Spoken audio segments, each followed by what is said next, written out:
In this video, I'm trimming a Tennessee Walker Broodmare, and as you can see as I pick out the foot, her wall's a bit overgrown, so that's where I'm going to start with my nippers, and I'm going to nip this hoof wall all the way around to remove that excess growth. And in our area, we had a tremendous amount of rain last month. It rained 24 out of 31 days. So that's a lot for Arkansas. And the hooves kind of suffered a little bit because of it. So this mare's hooves actually look like they're in really good shape for how much moisture has been in the ground. So just a lot of hoof wall. I'm bringing that toe back because it was pulling those heels forward a little bit, making them a little bit underrun, but not bad. Not bad at all. This hoof's still going to trim up really nice.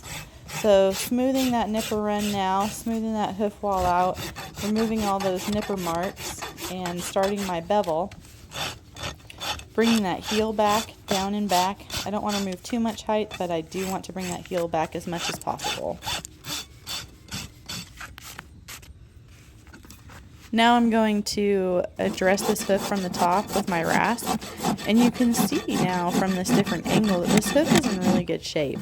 So I'm basically just going to finish my bevel, address that lateral flare a little bit, but kind of just smooth everything out and create a nice roll around that hoof wall.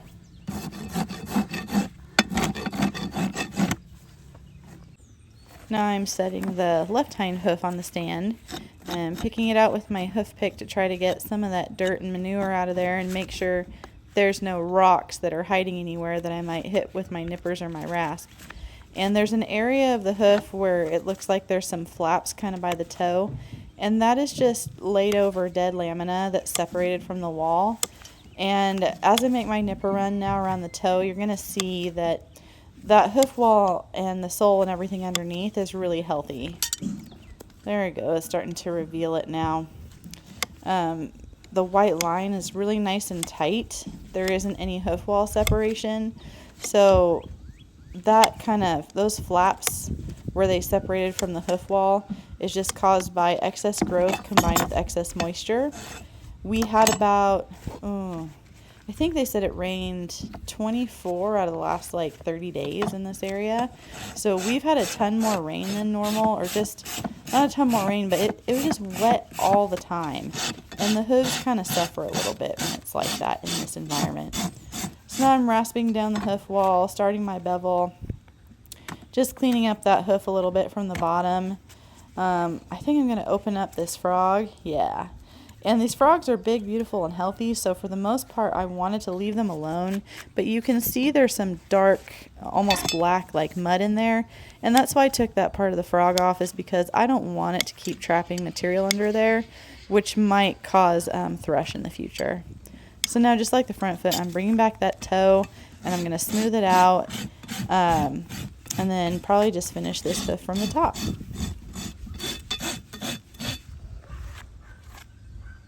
So now that I've got this hoof forward on the stand, you can see that the area I'm addressing right now has a bit of a flare.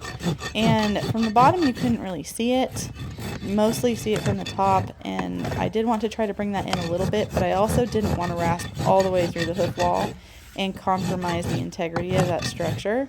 So I'm mostly just going to bevel, and over time that flare is going to go out and that hoof's going to become more collected as we trim this horse more frequently again. Now I'm working on the right hind on this horse, and as usual, picking it out with my hoof pick. It's really a pain when you hit a rock with your brand new nippers. It will dull them instantly and can do some pretty significant damage. So I try to pick out the feet fairly well. Sometimes I fail and hit a rock anyway, but I try not to.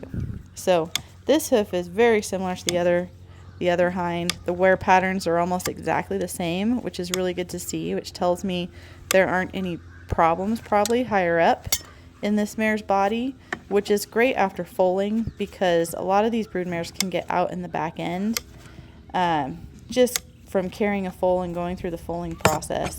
So I always try to check the wear patterns on the hinds after the mare has foaled to see if anything is different than I remember it being, or if one hoof does not match the other hoof as far as wear patterns go.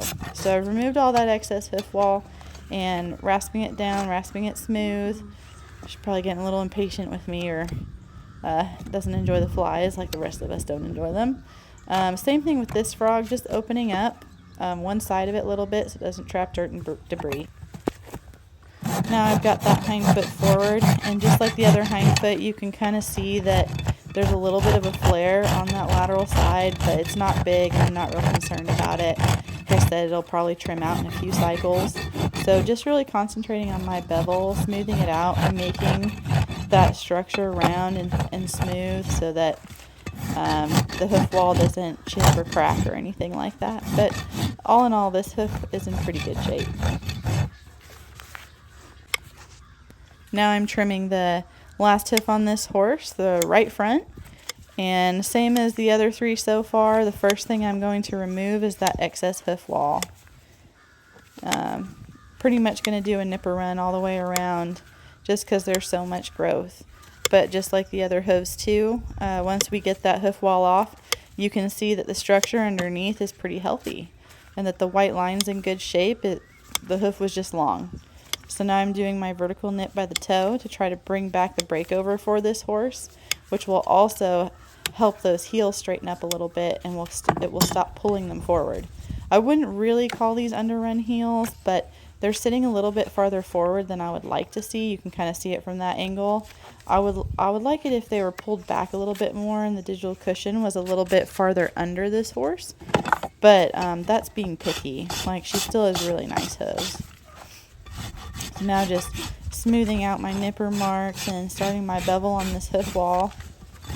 And you can see that, you can really see now that the white line, especially through the toe, is pretty tight and nice, which is awesome for how much moisture we've had. Just putting a detail on that heel, kind of smoothing it while also kind of addressing that lateral flare. This hoof, you'll see it more from the top. It has much more flare on the lateral side than the other front one did, but like with some of the other things I've already mentioned about this horse, that'll trim out after a few trims and the hoof will be much more symmetrical and balanced. Now that I have this hoof up on the stand and you're viewing it from a different angle, it's much easier to see that that lateral side is a bit more flared out. It's a little bit longer and dishes out a bit. And like the other things that I've seen on this horse, it'll trim out in a few cycles and look great again. Thank you so much for watching. Please leave me any comments or questions down below and I will do my best to answer them.